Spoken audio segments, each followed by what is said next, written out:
Pagbasa mula sa aklat ni Propeta Isaías. Muling nagsalita si Yahweh kay Ahaz.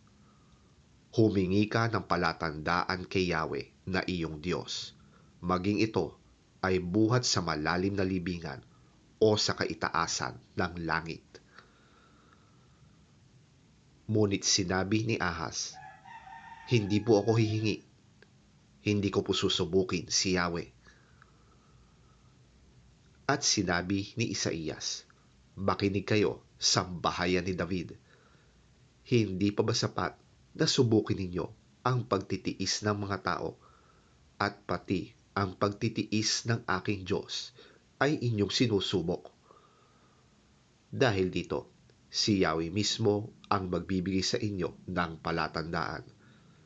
Maglilihi ang isang dalaga at magsisilang ng isang sanggol na lalaki at tatawagin sa pangalang Emmanuel.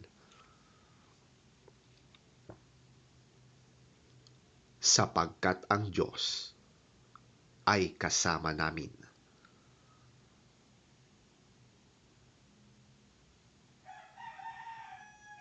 Ang salita ng Diyos. Salamat sa Diyos.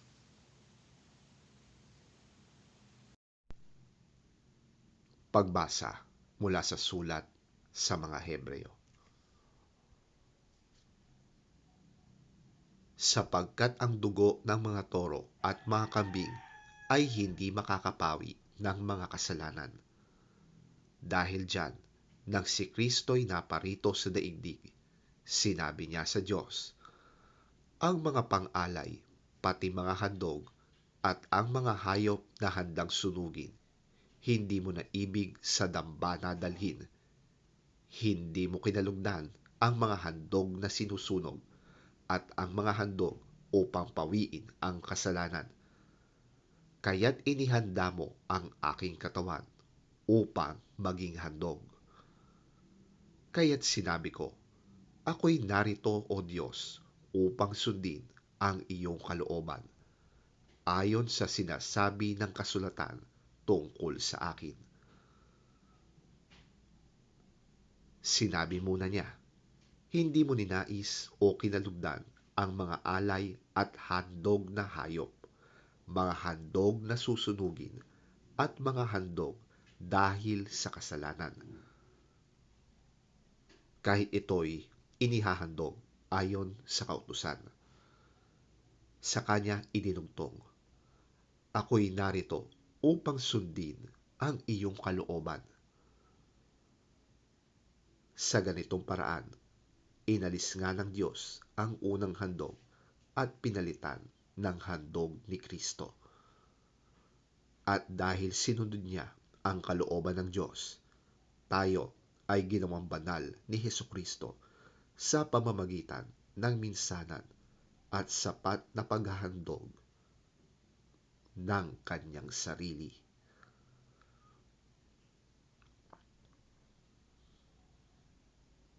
Ang salita ng Diyos. Salamat sa Diyos.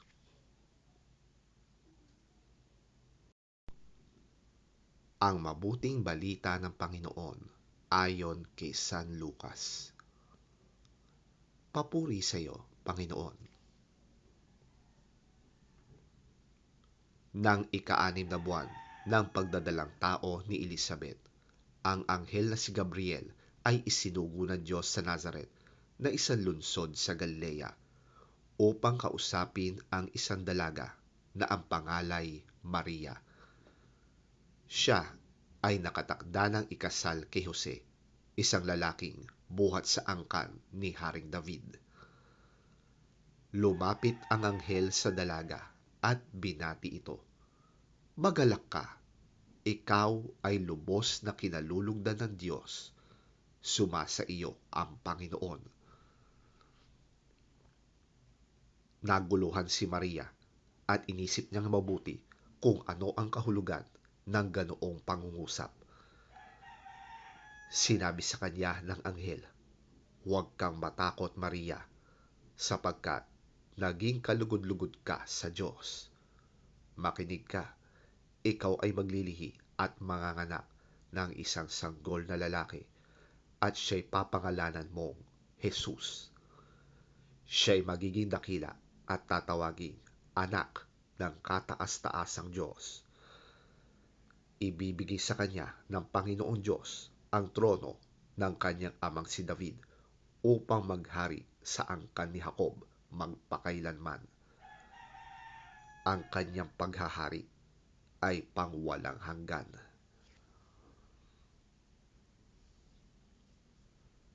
Paano pong mangyayari ito, gayong ako'y isang birhen? Tanong ni Maria.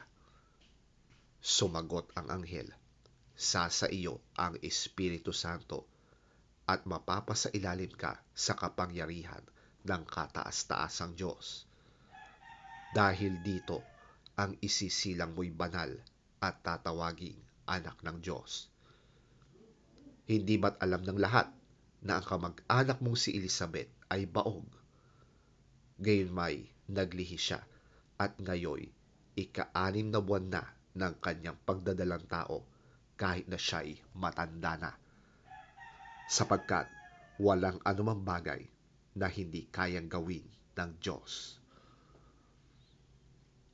Sumagot si Maria, Ako'y alipin ng Panginoon. Mangyari nawa sa akin ang iyong sinabi. Pagkatapos, umalis na ang anghel.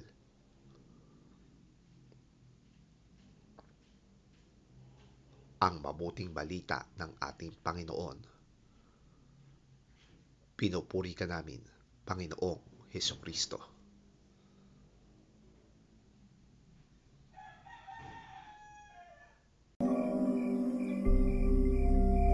In the 6th month of Elizabeth's pregnancy, God sent the angel Gabriel to Nazareth, a town in Galilee, to a virgin pledged to be married to a man named Joseph, a descendant of David.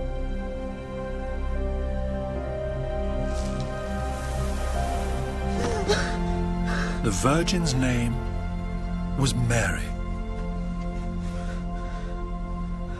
The angel went to her and said, Greetings, you who are highly favored. The Lord is with you. Mary was greatly troubled at his words and wondered what kind of greeting this might be. But the angel said to her, Do not be afraid, Mary. You have found favor with God.